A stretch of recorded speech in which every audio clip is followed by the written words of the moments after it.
Hi everyone, আসসালামু আলাইকুম। সবাই কেমন আছেন? আশা করছি সবাই ভালো আছেন, সুস্থ আছেন, নিরাপদে আছেন। আমরাও আলহামদুলিল্লাহ আল্লাহর রহমতে খুব ভালো আছি। আবারও নতুন একটি ব্লগ ভিডিও নিয়ে আপনাদের মাঝে চলে এলাম। আশা করছি আমার আজকের এই ভিডিওটি আপনাদের কাছে ভালো লাগবে। আর এই মুহূর্তে যে যেখান থেকে আমার ভিডিওটা দেখছেন, প্লিজ একটা লাইক দিয়ে আমার ফুল ভিডিওটা কন্টিনিউ করবেন। আপনার একটি ছোট্ট লাইক আমার ভিডিওটাকে অনেক মানুষের মাঝে পৌঁছে দিতে সাহায্য করবে, তাই আশা করব একটা লাইক দিয়ে আমার ভিডিওটা কন্টিনিউ করবেন। আর আমার ভিডিও দেখতে দেখতে যদি আমার ভিডিওর কোনো অংশে ভালো লেগে যায়, তাহলে প্লিজ আমার চ্যানেলটা সাবস্ক্রাইব করবেন। সাবস্ক্রাইব করে পাশে থাকা বেল আইকনটা প্রেস করে রাখবেন, এতে করে আমি নতুন কোনো ভিডিও ছাড়লেই আপনার কাছে নোটিফিকেশন চলে যাবে। তো আজকের ভিডিওটি আমি শুরু করেছি সকাল থেকে। এখানে আজকে সকালে নাস্তা বানাচ্ছি, আর আজকে খুব ভোরবেলায় নাস্তা বানাচ্ছিলাম। আইমান খেয়ে স্কুলে যাবে, ওকে নিয়ে যেতে হবে স্কুলে, এই জন্য আর কি। তো আজকে কালকের কিছু ভাত ফ্রিজে রয়ে গিয়েছিল, আমি সেটাই ডিম দিয়ে ভেজে নিচ্ছি আর কি, যেটাকে ভাত ভাজি বলে আর কি, সেটা করে নিচ্ছি। তো আমি এখানে ডিম দিয়ে ভাতটা ভেজে নিচ্ছি, আর খুব তাড়াহুড়ো করে করছিলাম, যেহেতু সকালবেলা মোটেও টাইম থাকে না, সেজন্য আর কি। আর আজমাইনেরও আজকে, মানে আমার বড় ছেলে আজমাইন, ওরও আজকে সকালে একদম ভোরেই কোচিংয়ে চলে যাবে, সেজন্য একটু তাড়াহুড়ার মধ্যে ছিলাম। তারপরেও ওই আজমাইন খেয়ে যেতে পারেনি, মানে খেতে গেলে দেরি হয়ে যাবে, এর জন্য আরও খেয়ে যায়নি। আজকে স্কুল নেই, শুধু কোচিংই আজমাইনের। এই জন্য ও বলছিল যে, আমি অনেক রিকোয়েস্ট করছিলাম, কিন্তু ও বলল যে মা আমি খেয়ে যাব না, খেতে গেলে দেরি হয়ে যাবে। তো আমি এখানে আয়মানকে খাইয়ে দিচ্ছি। আর আমি ভাত ভাজির ভিতরে সামান্য একটু ঘি দিয়েছিলাম, অল্প একটু। আর এই তো আজমাইন চলে যাচ্ছে কোচিংয়ে।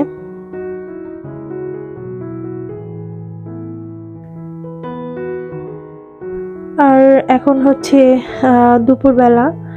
তো আজকে হচ্ছে কিছু মাছ আর মুরগি নিয়ে এসেছে, এটা আমার ভাইয়া আর কি বাজার করে নিয়ে এসেছে, ভাইয়াই দিয়েছে আমাকে, আমাদের জন্য বাজার করেছে আর কি। তো এখানে মুরগিটা, যেহেতু এখন দিনটা অনেকই ছোট, দিনের সাথে একেবারেই মানে পেরে ওঠা যায় না।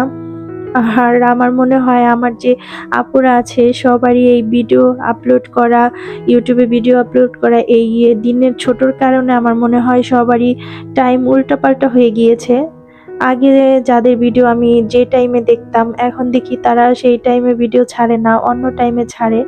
আমার মনে হয় এই দিন ছোটর কারণেই সবারই আমার মতো অবস্থা হয় আর কি। তো আমারও একই অবস্থা, ভিডিও দেখা যায় সব কাজ শেষ করে একবারেই মোটেই সময় পাওয়া যায় না। তো এখানে রুই মাছগুলো আমি ধুয়ে নেব। আমি একদম ফ্রেশ করে ধুবো না, মানে শুধু উপরে যাতে কোনো রক্ত না থাকে সেটা আর কি একটু ধুয়ে নেব। ধুয়ে আমি সুন্দর করে ভাগ করে, তারপরে আমার যেটুকু লাগে আর কি সেরকম করে ভাগ করে আর কি আমি ফ্রিজে আমার মাপ মতো আর কি আমি রেখে দেব।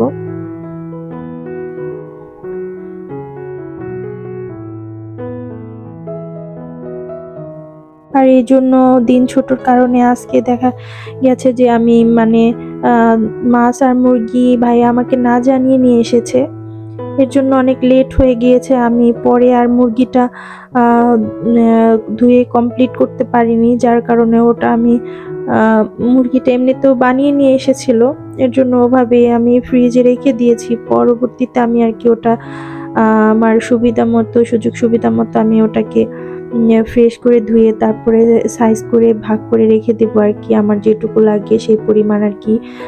তো এখানে আমি পলি ব্যাগের ভিতরে মাছগুলো রেখে দিচ্ছি, আমার যেটুকু আর কি একদিনের যেটুকু রান্না করব সেই অনুযায়ী আর কি, যেহেতু আমরা সদস্য খুব কম, সেভাবেই আমি আর কি ভাগ করে নিয়েছি। আর এভাবে পলি ব্যাগে রাখার পর আমি একটা বড় বক্সে করে ফ্রিজে রেখে দেব। আর নর্মালি সাধারণত আমি এভাবে রাখি। আর যদি বক্স কখনো কোনো কারণে না থাকে তাহলে আমি এভাবে ভাগ করে তারপর আবার বড় একটা পলিতে করে রাখি মাছ। এতে করে আমার ফ্রিজে কোনো রক্ত বা কোনো দাগ লাগে না। আমার ফ্রিজে কিন্তু একটু আল্লাহর রহমতে কখনো কোনো রক্তের কোনো দাগ হয়নি, মানে একটু রক্ত পড়ে না আর কি এভাবে রাখলে, শুধু বরফটাই হয়। তাছাড়া আমার ফ্রিজে এক্সট্রা কোনো নোংরা হয় না।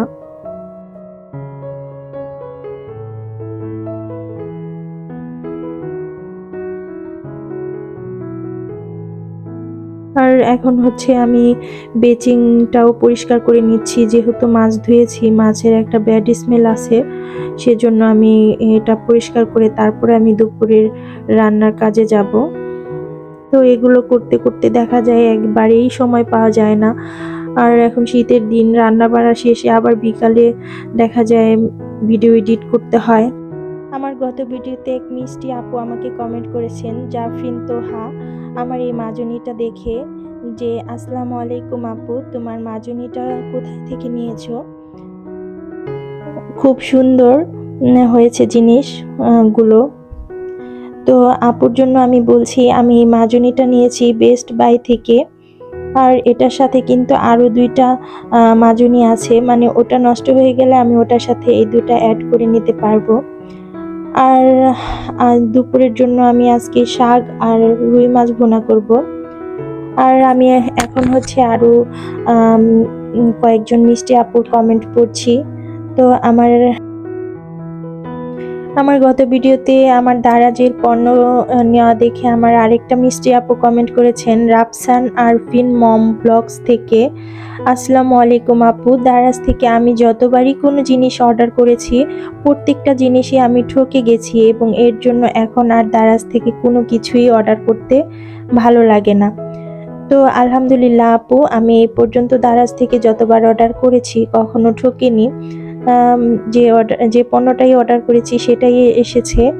তবে আগের যে ঘর মোছার যে বালতিটা অর্ডার করেছিলাম সেটা একটু মানে যেহেতু অফারে দিয়েছিল আর দামও কম, যেহেতু সে তুলনায় একটু আর কি হালকা ছিল, এটাই পার্থক্য, তাছাড়া আর কিছুই না।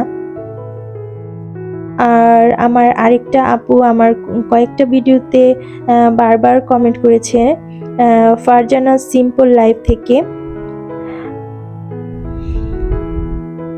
তোমার কাজগুলো অনেক ভালো লাগে, অনেক গুছিয়ে সুন্দর করে কাজ করো। আর এই ফারজানা সিম্পল লাইফ আপুটা আমার আরো কয়েকটা ব্লগে কমেন্ট করেছে যে আপু তোমার রান্নাঘরটা খুব গোছানো। আসলে আপু আমার রান্নাঘরটা অনেকই ছোট, কাজ করতে গেলে একটু প্রবলেমেই পড়তে হয়, একেবারে ছোটই, এর জন্য আর কি। যাই হোক, আমাদের যার যেটুকু আছে সেটুকু নিয়েই সন্তুষ্ট থাকা উচিত। তো আমি যেটুকু আছে ওটাই গোছগাছ করে রাখার চেষ্টা করি আর কি।